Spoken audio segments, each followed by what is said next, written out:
Good morning again. My name is Alice Ruffle, and I'm with California Interfaith Power and Light. And I will be your moderator today for this National Solar webinar.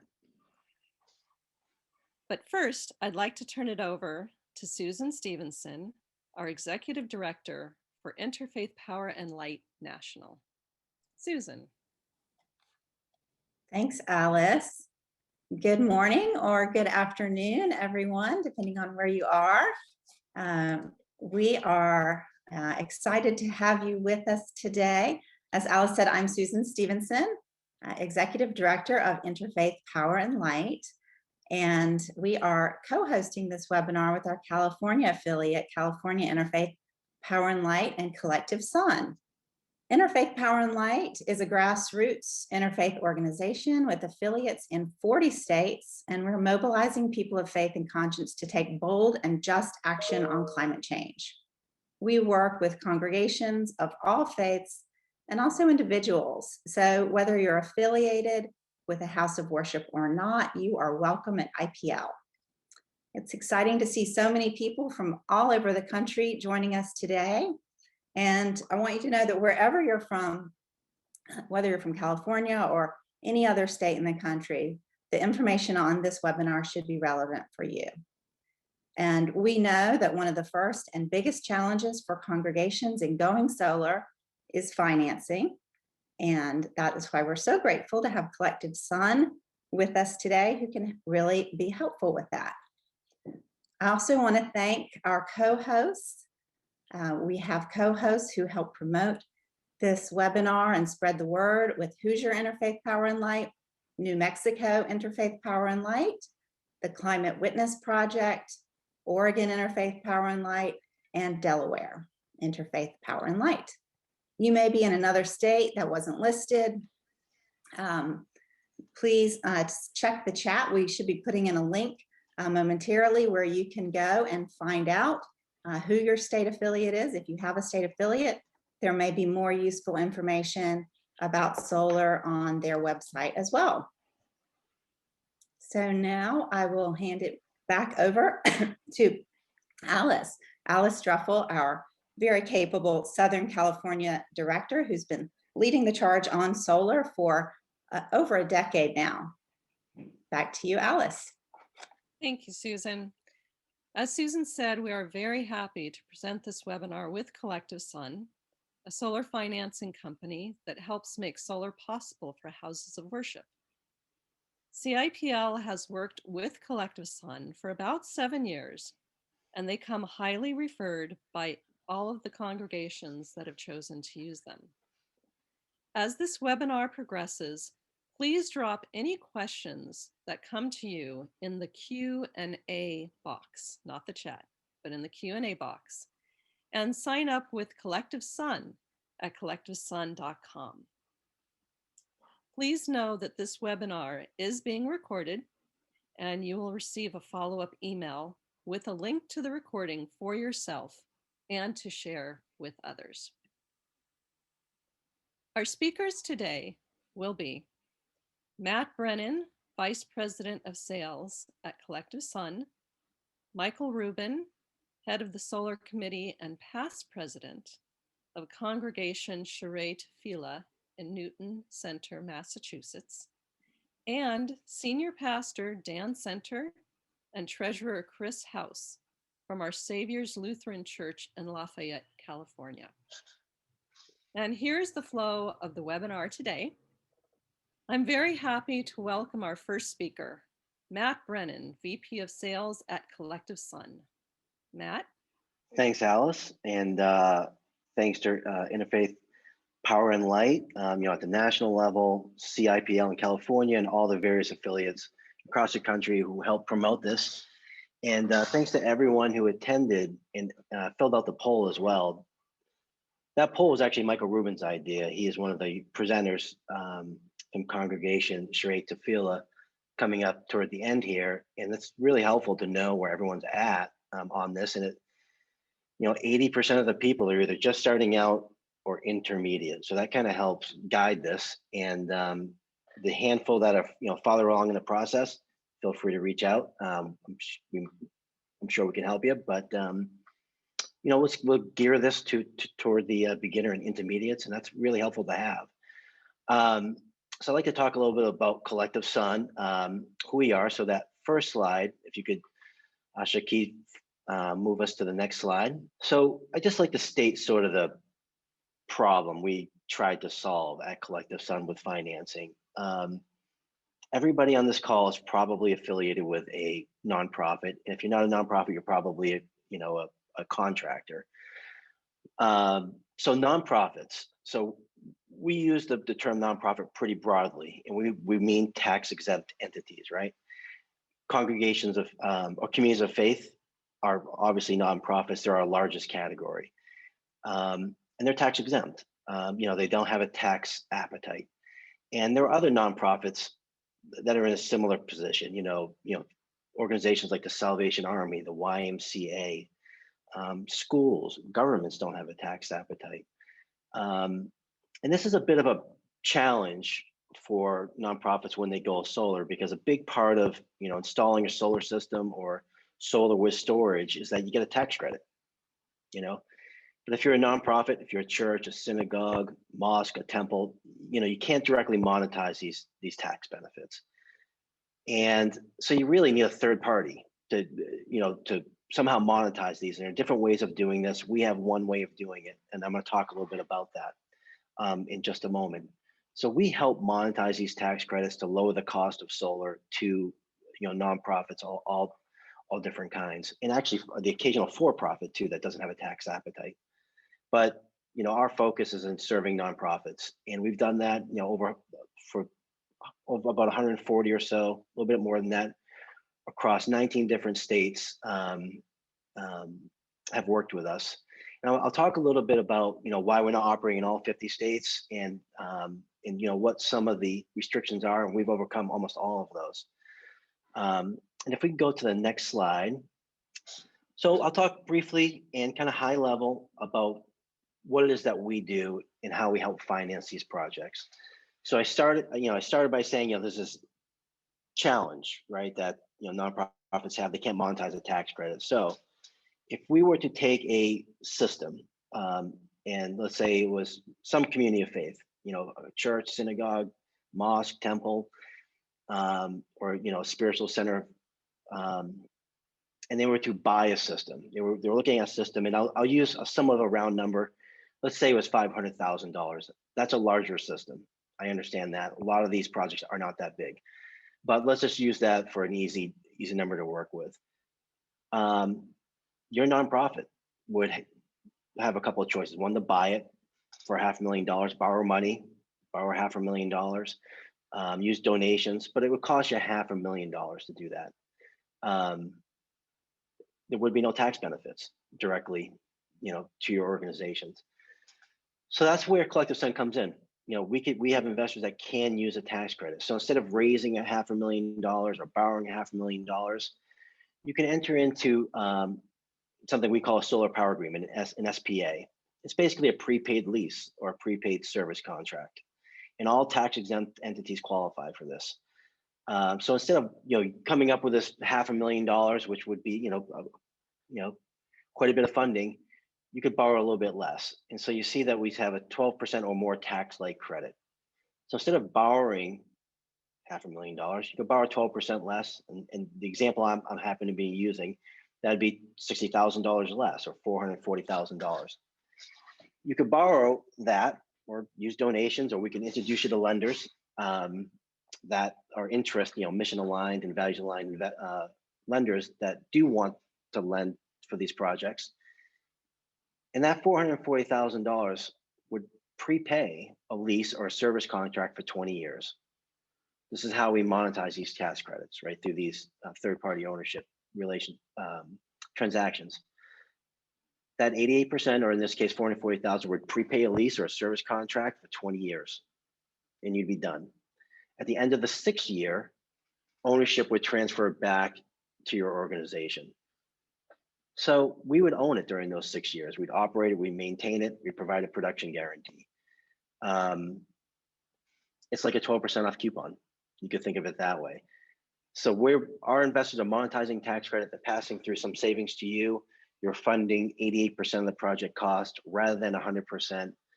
The big question a lot of times is, where does that 88% come from? How do you come up with that funding? We'll talk about that in a minute. And during this prepaid lease or service contract that we call a solar power agreement, again, we own it. We own the system. We operate it. We maintain it. So it's a bit like having, you could say like training wheels for the first 6 years. We're responsible for everything. And at the end of that 6 years, ownership transfers back to you. So I want to talk a little bit about where that, where the funding comes from. We're providing 12%, but the 88% has to come from somewhere. So Ashiki, if you could forward to the next slide, lots of different ways where the financing can come from for that 88%. I'm gonna go through a few of these, and we've done all of these different scenarios. So the first one is a CPACE loan, and that's available in most parts of the country. We have a great partner in that space for providing that 88% through a PACE loan. That's a loan that's assessed on your property tax. And you may be saying, well, we're a nonprofit. We don't pay a property tax bill. A lot of times that is true. But in most cases that we've seen across the country is that your nonprofit is still, on the property tax rolls. You just happen to be property tax exempt, so you get a bill for $0. So these loans we can still transact on these loans, and they're a great option. Lots of communities of faith are looking at CPACE as a way to finance that 88%. Some of these other ones are quite obvious to you. Cash reserves. Obviously, if you have cash reserves that you've put aside to fund a project, cash reserves work no problem to fund your project. And you remember, you would be funding just 88%. Donations, lots of organizations raise donations for these projects. A couple others, number 4 and number 5, mission aligned lenders and traditional lenders. We work with lenders that are mission aligned or values aligned, and they're looking to fund these kinds of projects. So if you're not already working with that kind of lender, feel free to reach out. We're happy to provide introductions to lenders. We are providing a 12% discount that I discussed. That's a tax, what's we refer to as like a tax equity investment. That's our part of this that's our part of the project. As far as where the 88% comes from, we're not involved in that, but we're happy to provide introductions to lenders that we think might be able to help. We don't earn any fees on that side of the transaction. We're happy to provide introductions. And if you've already worked with lenders, like a traditional lender for other projects, it's always a good idea to reach out to them because lots of these lenders do want to do these projects. Number 6 is crowd lending. We've done crowd lending projects, and that's where we raise money as an investment from the community of your nonprofit. And we're registered with the SEC to do these kinds of transactions. So if you've been thinking about, well, instead of going out and getting a loan from a lender, why not get that loan from our community? Maybe actually extend it out to the public. If that's of interest to you, like I mentioned, we are registered with the SEC to do these kinds of transactions, and we'd love to hear from you if you think that if that would be of interest to you. And the last is impact investors. We've worked with family foundations and other impact investors that are interested in doing loans to projects, and there may be impact investors in your community that we could talk about engaging to see if they're interested in doing, to helping fund your project. But these are the 7 basic ways that we see for raising that 88%. So there are lots of different ways. We're seeing lots of projects get built and funded, even during, these are challenging times, obviously during COVID, but projects are still happening. Financing lenders are still interested in doing these. So if you are interested, and I know there's lots of people just at the beginning stages, starting out, or maybe a little bit more intermediate, let us know. We'd be happy to help. That is, in essence, what Collective Sun does. We're providing a 12% off coupon for all these projects. We can provide introductions to lenders in some cases. And, if you're wondering where that 88% comes from, again, we own, operate, maintain these systems all across the country. And then ownership reverts back to you at 6 years. And I'm sure there's going to be lots of questions about that. There's a Q&A section at the end, and we'll keep an eye on that. And there'll be 4 of us answering questions, and feel free to reach out. I would like to end my portion of the overview of what Collective Sun does, our solar power agreement, and introduce Pastor Dan at Our Savior's Lutheran Church. Pastor Dan has, in their church, has a little over a year of working with us, of production from the solar system. So it came online December of 2019, which is the same actually for the other presenter with Michael Rubin Synagogue. About the same, they came online about the same time. So he's going to talk a little bit about their experience, going solar, what it's been like, what lessons learned. And with that, Pastor Dan, I'd like to hand it off to you. Thanks, Matt. It's really exciting to be able to be a part of this conversation. And for those of you probably at the front end of this journey, or maybe midway into the journey, just some reflections as to kind of how our congregation anyway got to the place where we could engage in solar. And to help with this conversation, Chris House, who is our treasurer, will kind of help us explore a little bit how we actually broke through some of the barriers that had been kind of keeping us from moving forward with solar for so many years. So he'll share that part of our journey as well. I would say that probably one of the things that we noticed right away in congregational life, like in most faith communities, there is always in every community of faith a number of people, it's not everybody, but there's a small group of people always who are passionate about environmental issues. And they're active in their community, they're doing some at their home, and they have this kind of interest or longing to connect their passion for environmental justice or environmental issues to their faith life, whatever faith community they're a part of. And we see that passion inside the congregational life or the community life.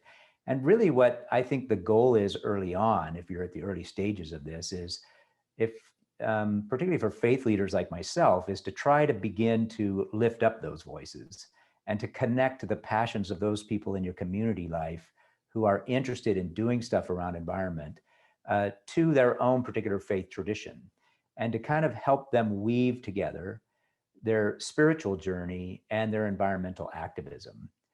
And that's really where we sort of started it as a congregation. We started making that link so that people saw that caring for creation, being a part of someone who's active in your community to take actions to help sustain our planet, is linked to their traditional faith experience and to their spirituality. We also learned early on, and you're going to probably learn this too in your faith communities, that when we surveyed people, probably the number one spiritual connection people have is with the earth itself, with the environment. We heard over and over again that that was a place where people grounded their spirituality. So we knew that if we could take actions on behalf of the planet, it would also reinforce people's sense of their own spiritual journey. So we knew it would be something that would be important to our people. So where did we begin? Well, we all started with very small steps, and to sort of build capacity in the congregation amongst a small group of people, so that slowly but surely those efforts became like programmatic efforts. And then they became, in a sense, our congregational identity, so that everybody started to own that. And I think that's where we ended up. So it's always a small group that gets these projects going, nurturing those groups to the point where they can maybe get to a place where solar is possible, I think is really the goal if you're just starting out. So what did we do? We did some of the standard stuff that probably you're doing already, right? We shifted all of our products to biodegradable products on site. We began to source our coffee for our coffee hour with an organization called Big House Beans that helped retrain those who are getting out of prison to learn how to get jobs in that field. We converted all of our lights to low wattage and put in sensors everywhere so they would shut off automatically We started a composting program. We upgraded our HVAC units. Each of these took, a year or two to implement. This took time. And then one of the biggest things we did is we started a community-supported agriculture project on site that brought the community together to link farm to table procurement of locally grown produce. And that became a big adventure as well. And what we discovered along the way, and I think you will too, is that as you begin to enter into this field, you also start making connections in the community. And as we did, we then got invited to Earth Day events, and we had booths at different festivals. And then we started hosting festivals around winter solstice and summer solstice and Earth Day. And you began to create this kind of synergy or energy in congregational life. The whole time, throughout all those years, every time someone would say, why can't we do solar? From the minute we started with the biodegradable cups all the way through the Energized CSA program, we would always revisit that question. Is there a way for us to do solar? Let me see the next slide that might help you kind of see some of the activities that we were up to. This is an example of one of our Earth Day events when we brought the community together. And you see some of the people who are passionate about environmental justice in the picture. What's interesting is when we started engaging the spiritual side of environmental activism, the people in that picture are not all people from our congregation, they're people from the community who show up and are longing to connect their passions for the environmental justice movement to their own soul's journey. And so you begin to build this kind of conversation with the community. So this whole journey that we took, this question was, how do we do solar? And there was always barriers, political will, budget constraints, complexities of, did we have enough sun on our roof? All that stuff was always kind of a hurdle that we had to cross. And it wasn't until Chris House, our treasurer, started to frame this in a new way that I think we were able to overcome some of those hurdles. So Chris, if you don't mind coming on board and kind of talking about what was it that kind of got us into this place where we were able to do a major solar project like the ones you're exploring out there? Yeah, thanks, Pastor Dan. Really appreciate the opportunity to be here today and share some of our Savior's story. At OSLC, we really focused our congregational solar conversations on the environmental benefits, of course, but kind of quickly moved to the budgetary benefits. The environmental benefits, people got those right away. Didn't require much, of a sales pitch to, how solar could really impact the environment. So, I kind of focused our team's discussion with the congregation on the financial benefits to the church budget, how the system would look on the building, because aesthetics are a decision factor with solar, and how we plan to work with our various partners to implement the project. Our installer, Sunlight and Power in Berkeley, was very familiar with working with Collective Sun. And we had to also involve our roofer. As we were doing a tear off on part of the building where we wanted to put solar, we really had to coordinate between our solar installer and the roofer. That gave us a good opportunity to kind of do the solar and the roof at the same time. Basically, about 4 to 5 years before we got to the point of implementing solar, the congregation had, as Dan mentioned, considered adding a solar system using funds from the recent sale of the church parsonage. And since that time, the cost of solar came down kind of as measured maybe by dollars per watt by about 30%, which significantly improved the financial benefits of doing a solar system and really helped us to get the project kind of across the finish line with the congregation. And I think you'll see if you look at the cost of solar systems, it's continuing on a downward trend. This is projected to continue into the future. But it's gotten to the point now where it really makes a ton of economic sense to do solar. So our Saviors, we chose an installer who bid a 56 kilowatt DC system to cover 100% of our electricity usage on site. And the cost of that bid, now granted a year and a half ago or so we were getting these bids, was right around $2.40 a watt. That system was projected to save us about $16,000 per year in electricity costs and $690,000 over the life of the system. We've been super pleased with how the production's been going. We saved about $18,000 over the first year of operation, just due to kind of the weather patterns that we had here in the Bay Area over that time. And by working with Collective Sun, the project rate of return has been about 15% with a 6 to 7 year payback, which far exceeds the return that those funds could have earned, invested in any other way. My sense is that small to medium-sized faith communities like Our Saviors really don't have many levers to pull when managing their operating budget. So for example, at Our Saviors, staff salaries and benefits make up about 72% of our operating budget, which leaves only 28% to kind of manage on a day-to-day basis. And savings from Implement Solar equal about 10% of that amount at Our Saviors. So it's been hugely beneficial for all of our ministries. And while those savings, I think, may fluctuate a little bit year to year, just due to weather variations, they're super highly reliable, right? Because the sun comes up every day, the photons rain down, and we turn on lights, computers, et cetera, at church, and use that power. So it's really a low risk investment with high impact. As far as choosing the partners that we chose, working with Collective Sun has really been a great part of the journey. We first engaged California Interfaith Power and Light and used their solar resource guide. That's kind of where we learned about Collective Sun.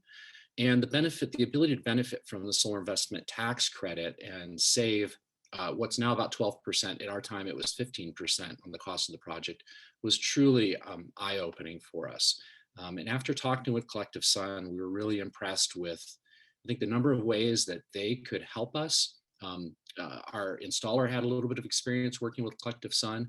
We were able to leverage both of their deep experience in solar to make sure that we had a system that was reliable and would meet our energy needs. So one kind of tangible piece of that is, I know when we were working with Collective Sun, inverters are typically the part in the solar system that's most likely to fail early in the life of the system. The panels themselves, the modules, are warranted for much longer periods of time. So Collective Sun encouraged us to use an extended warranty on the inverter, just to make sure that we were protected, and that our solar system would perform as we wanted. So I think, Dan, I'll hand it back over to you. All righty. Thanks. Thanks. You can see, if you're part of a community, you can see why you all need a Chris house as part of the conversation, because that was really our biggest hurdle. I think we were just trying to figure out how to navigate the financing and all of the kind of the nuts and bolts of how it's integrated into our budget. And Chris or somebody in your community like Chris can help kind of tell that story in a way that allows the congregation. Obviously, the congregation has to kind of vote to make this kind of thing happen. And they got to have a confidence level that allows them to do that. So framing it in a way that allows the congregation to say, yes, let's move forward with this, was critical to our decision to install solar. So a big shout out to Chris for helping us on that. I just want to close by saying, when you either ride your bike or walk by our church or even drive your car down the road, there's three large visual pieces that you see. The first one obviously is the cross on the top of the sanctuary, so people know that this is a community of faith. The second one is this large walking labyrinth that's been built in our courtyard, so they know that we're also kind of grounding our faith in our experience in the environment as well. I mean, we link spirituality and our relationship to the earth in a real intimate way here in this community. And the third one are those solar panels.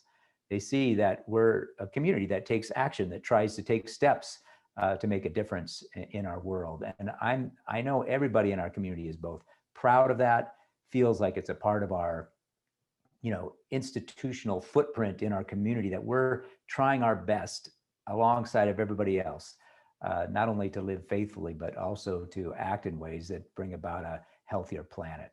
So it's been a real great journey from a spiritual side and from a financial side as well. So thanks for giving us a little bit of time to share our story, and I'll pass it back to Matt. Thanks, Pastor Dan. Thanks, Chris, for that great presentation. And just a couple of comments.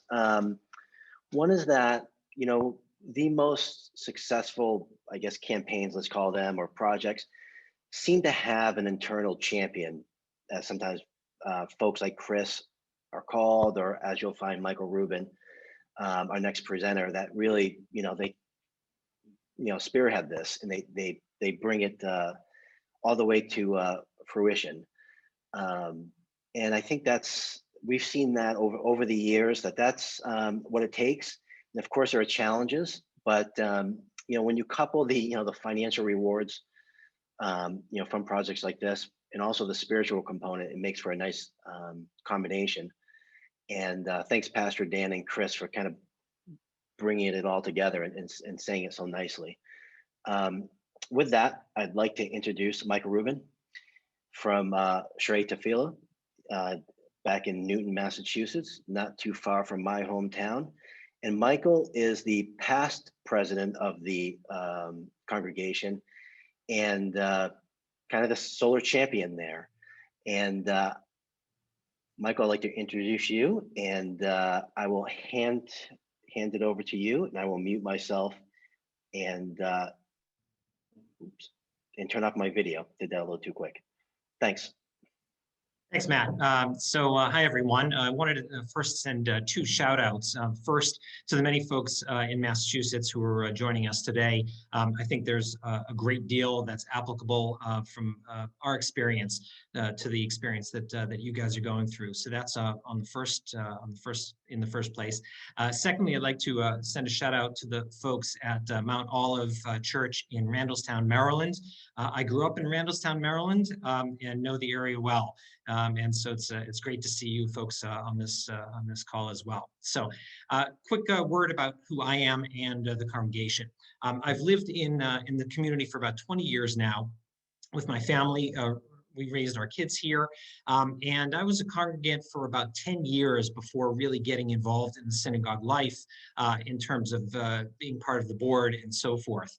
Initially as treasurer and then as synagogue president. And so, as Matt said, it is true that it helps a great deal to have an internal champion, and also an internal champion that has credibility within the organization, that people can trust, understand that the internal champion takes the fiduciary responsibilities seriously. This is a major outlay of funds and a significant project for everyone. And so that champion definitely helps a great deal to move things through. Our synagogue is about 35 years old. We have about 250 member families and a budget of around $700,000.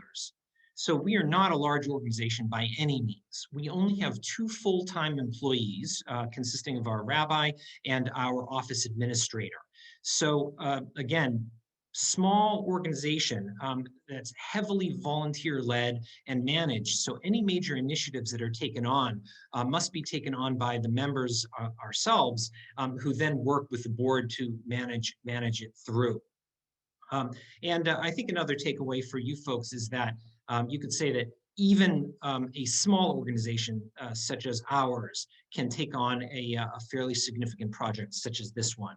I'll get into more of the details about the project, but it was about $160,000 outlay for a 76 kilowatt project on our roof. Okay, so those are the rough outlines of it. A number of years ago, an initiative was created internally within the synagogue around sustainability and green activities. It's certainly well within the Jewish tradition to act as partners with the Almighty to sustain the world across many different facets. And certainly that was a motivator. Now, sustaining the financial viability of the congregation was also a significant factor, given that we are a small organization. And so, as Pastor Dan mentioned before, you've got both the, let's call the more idealistic sensibilities around sustainability and our world. And of course, you've got the financial realities, which in our case, and I would say in the case of the folks who are in attendance from Massachusetts today, is not only a concern, okay, but it's actually also an opportunity. And we'll get into the kind of incentives that our state has created over the years in a few moments. So as Pastor Dan mentioned before, we followed the same pattern. We were dealing with compostables and how do we make sure that we were recycling and so forth.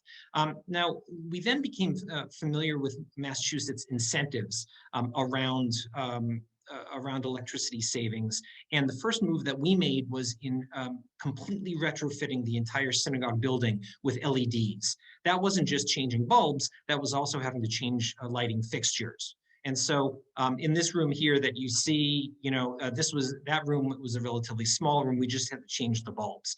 But throughout the synagogue, in fact, through the sanctuary itself, which has an extremely high ceiling, we had to actually change the fixtures themselves. That was approximately I believe it was around $30,000. The state of Massachusetts, the Commonwealth of Massachusetts, provided incentives such that our cash outlay was something on the order of $8,000 or $9,000. That investment paid off within a 2-year period of time.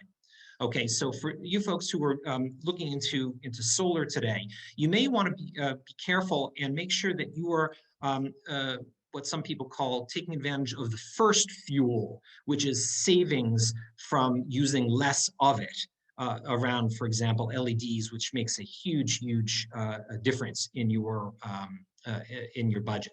Okay, and so that was our first move in 2016.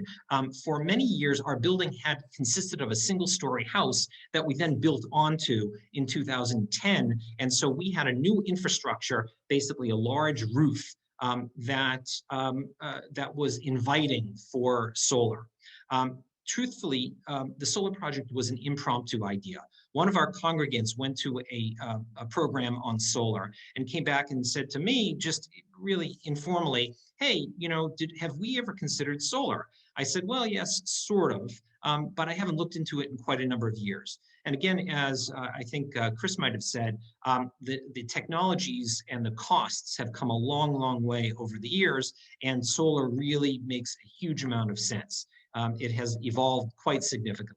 My first move was to call a congregant who has expertise in heating, ventilation, and air conditioning. And thus, that brings in another important aspect, I think, for you folks, which is try to engage with people internally and also potentially externally who have this type of expertise, just so that you, again, know that you are learning together around what are the key points that you need to know before diving into the project. So that was my first move. That was also the beginning of the creation of a committee to help evaluate options and make decisions. We then went out and requested proposals from 5 different contractors. That process was actually pretty straightforward. There were a number of them in our area. In fact, our entire neighborhood is filled with people who have deployed solar panels. We brought in 5 different proposals. We then cut that to an initial short list of 3, and that was an easy move as well, because there were some outliers, just some things that looked odd to us. Some people who didn't want to make as large a deployment as ours, and some other things. So we brought it down to 3 proposals. The 3 proposals were actually quite similar, and I think you'll probably find this as well. The ecosystem of solar contractors, even of attorneys, of finance people, is a very well-developed ecosystem out there. You are not at the leading edge of anything by any means. We are in the mainstream of solar adoption, and that also made us feel very comfortable. Thus, we saw in these proposals that they were really quite similar in nature, pricing, and some of the actual panel placement and so forth. We eliminated one of the proposals because the contractor had declined to go up on our roof in order to make actual measurements on the roof. They just used a satellite photo like the one that you see in front of you.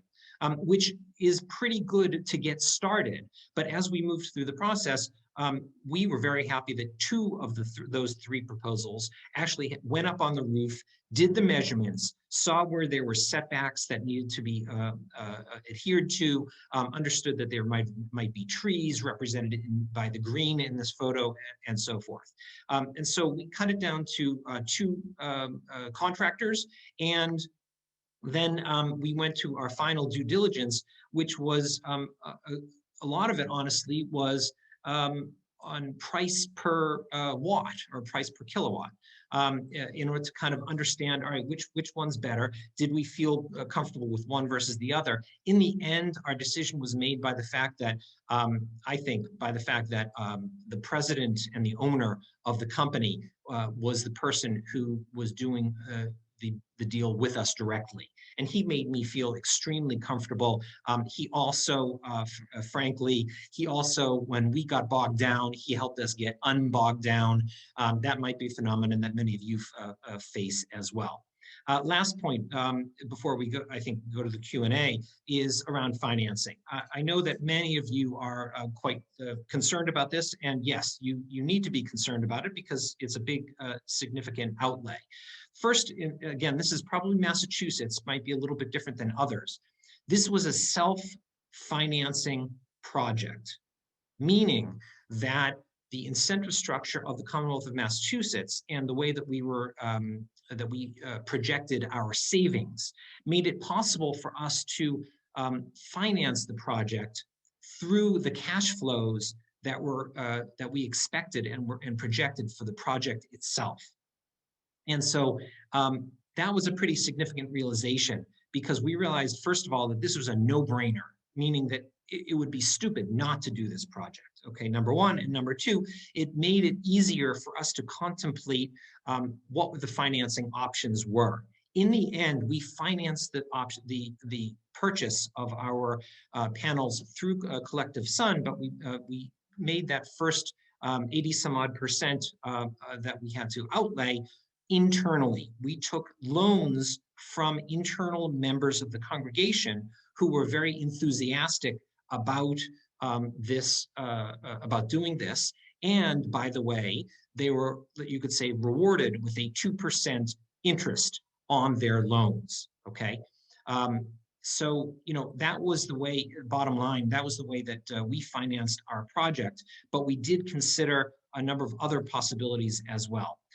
At this point, Matt, or the other folks that are on this call, why don't I send it back to you, and we can jump into the Q&A. Happy to talk with folks individually after this call or in the future, and provide you with our experience. Certainly, learning from other congregations in our area was of great importance to us. We learned a great deal from it, and I'd be happy to help others who are in our area or elsewhere for that matter. Thank you. Thank you, Michael, for that. And you know, for those on the call here, you know, like I said, I think 80% of the people here are either beginners or intermediates, you know, for looking at this. And hopefully, you know, you feel like, you know, this is a very doable thing. You know, Chris and Michael and Pastor Dan are obviously very capable, and they were interested in this. But I think they presented it in a way that, you know, with some enthusiasm, and it was a learning experience, you know, and everybody goes out and they get a few quotes and they learn along the way. It did take that internal champion to do these projects, and we're here to support that. And everyone here provided, Michael, Pastor Dan, and Chris all provided their email addresses. And, you know, if you do have any questions for them, you can shoot off an email. And there were lots of great questions in the Q&A. And we'd like to get to as many as those as we can. And if we can't get to them, obviously reach out, and we'd be happy to. I'd be happy to answer anything. So with that, I'm going to hand it back to Alice, and I think we're going to dive into the Q&A. Great. Thank you so much to all the speakers for their really informational talks. So we have about 6 questions, and I'm pretty sure we're not going to get to them in 15 minutes, but I urge you to get in touch with Matt Brennan at Collective Sun. His information is there. A lot of you are at the beginning, but the questions are quite technical. So this is a very intelligent attendees audience. So Matt, first question. What is the usual kilowatt size of your project that Collective Sun does? So our average is 250 kilowatts, across 140 or so that we've done. But communities of faith do they come in on that's not the average on communities of faith. However, we have had some big projects, hundreds of kilowatts for different congregations. But our average across the board is 250. Our minimum is 50 kilowatts. And, our Saviors was a little bit north of 50. Congregation Shaarei Tefillah was around 70 kilowatts or so. Now, if you find yourself a little south of 50 kilowatts, feel free to reach out. It's not that we don't want to do smaller projects. It's really a function of the tax equity market and, whether or not we have the investors to do smaller projects. But please reach out. Even if you have a smaller project, we'll see if we can help you. Great. Thank you, Matt. The next question is, what is your experience with projects of solar plus battery installations as we now get hotter in the Southwest and colder in Texas and places in the Northeast? Solar plus battery. Yeah, we're doing solar plus battery, and where we apply our 12% discount across the board to both solar and storage. I will just mention this, I won't spend too much time on it, but there are special considerations you have to make when you apply these tax credits to storage. And the basic rule of thumb, and I can send a follow-up if anybody has any questions on this, but you want to charge the storage with energy from solar panels to make it eligible for the tax credit. If you're using the energy from the grid to charge that storage, in a large part, it's not eligible. There's a certain threshold, but in general, I just want you to make people aware of this distinction. If you're going to apply tax credits to storage, the energy really should come from the solar modules. Now, there might be some legislation that could change that, but that's the current state of things. So if you're talking about storage, feel free to reach out, or thinking about storage, feel free to reach out. We can share more information. And a key term that you'll hear in the industry is the storage ITC eligible, investment tax credit eligible, so ITC eligible. So you may run across that term. Okay, thank you, Matt. There seem to be quite a few questions about what happens after the 6-year mark and what happens during that. So one of them, if you can keep up with 3, if ownership transfers at year 6, usually the warranty for the inverter expires after 5 years. That would put the full burden on the church. What about warranties on panels and wiring? And who gets the SRECs after 6 years? And who does the operation and management after 6 years? Thanks. I think that's a question from Joan. I think the name on the Q&A is Sarah, but Joan, feel free to reach out. Lots of great questions from you. So the inverter warranties are typically 10 years now. Originally they were 5 years, that was a number of years ago, but typically it's 10 years. We extend it.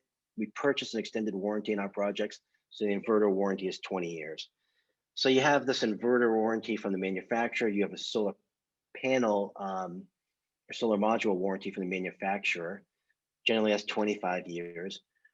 We always try to get a 10-year workmanship warranty from the contractors. That's not always the case, depending on what part of the country we're working in. But a lot of our projects have a 10-year workmanship warranty from the contractor. So the question is, we own this for 6 years, right? And then ownership transfers into 6 years. So what happens to all of these warranties?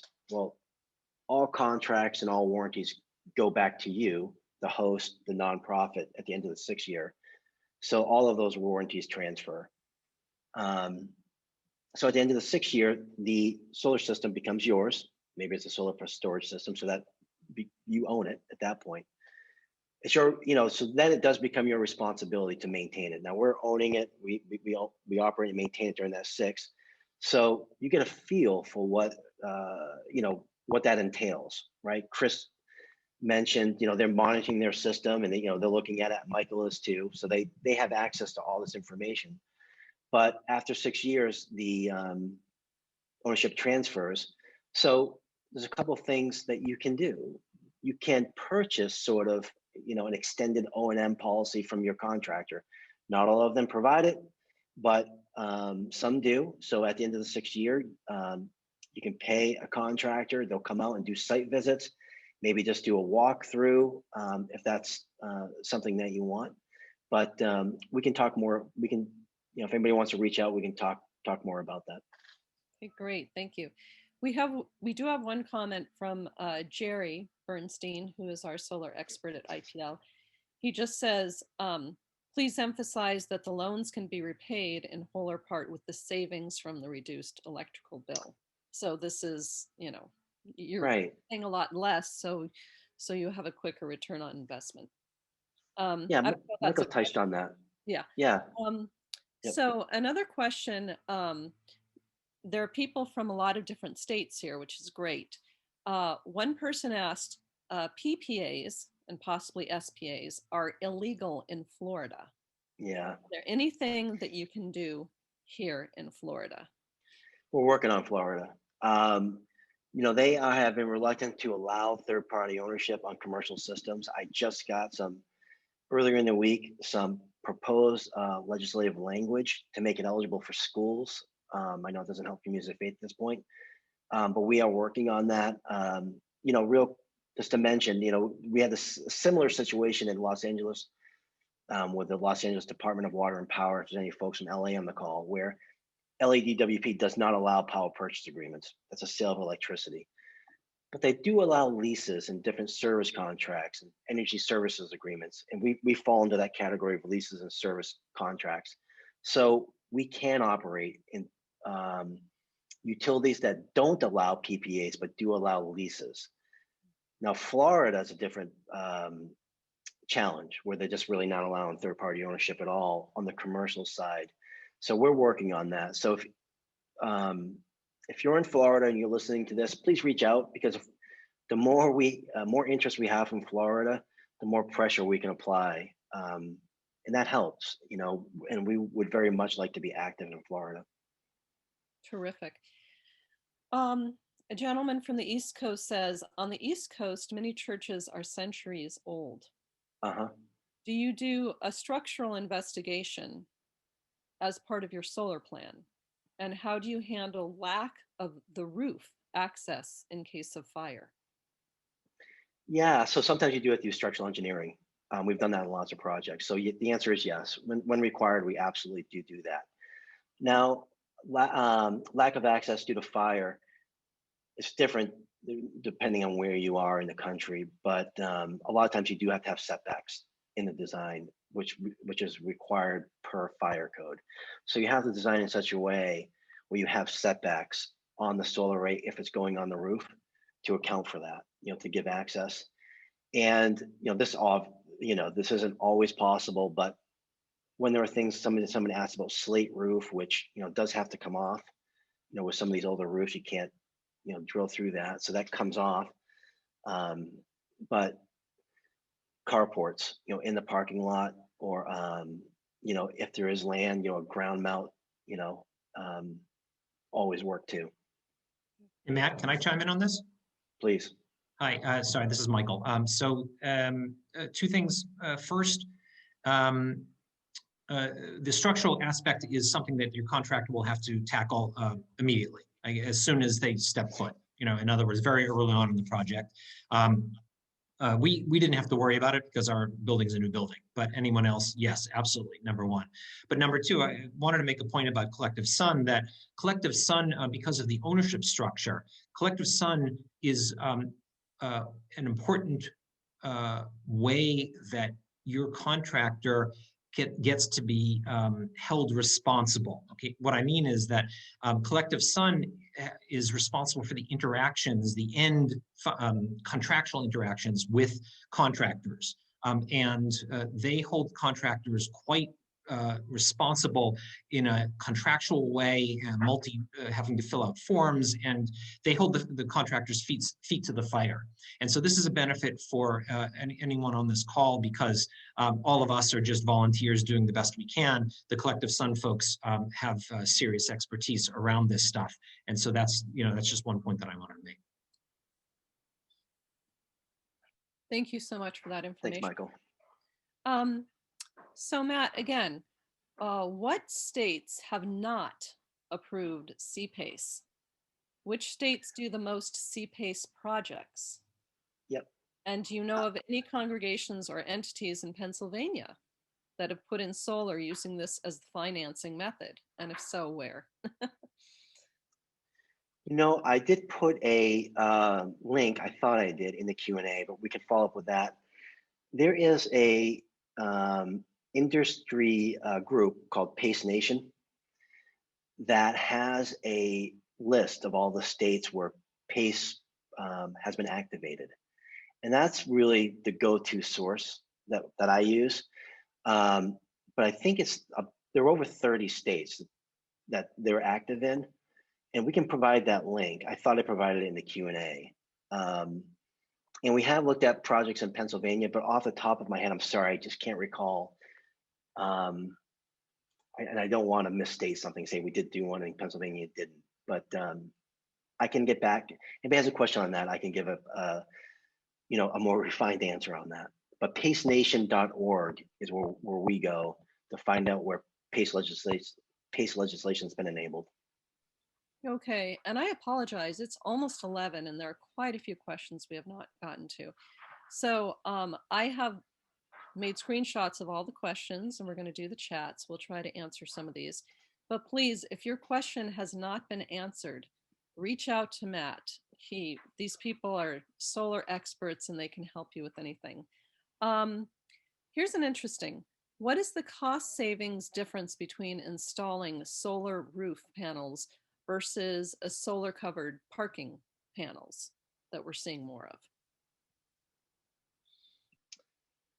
Depends on the size, what you're comparing. I mean, if you're doing a small carport, you're going to have a lot of steel costs or construction costs. But as a carport gets bigger, those costs come down. So, just to talk, to the audience here, it's probably, if it's a smaller carport compared to a flat roof, and it's a smaller system, we're talking, let's say it's a 50 kilowatt or 75 kilowatt system, your carport's probably going to be more expensive than putting it on the roof. That's something we can help with. We can make introductions to contractors and get you that quote. We can help with that, and also just sanity check these numbers. As Michael said, we own the system ultimately for 6 years, so we want to make sure these things are done competitively and they're done right. Great, thank you. Now we have time for one more question. The question is, what happens with the equipment in about 25 years when it's outdated or fails?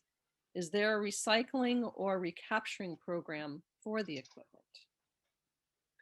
That's already started. There are companies doing recycling right now, and that's being addressed. But at the end of 25, let's talk about the end of 25 years. These are warranted, and everyone fully expects these to be producing 80% of what they're producing today, and that's a pretty high percentage.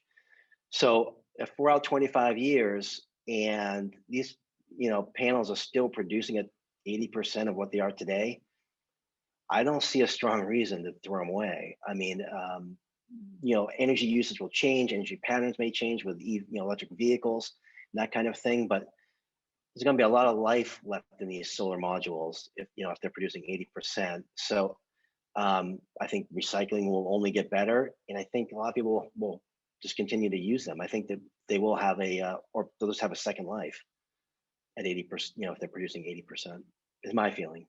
Yeah. Thank you, Matt. Thank you to all of our presenters. I know there's a lot of questions we did not get to. Please contact myself or Matt for a better answer, or anyone at Collective Sun. And please check out Collective Sun at collectivesun.com, sign up for their newsletter, and you will get all of your questions answered.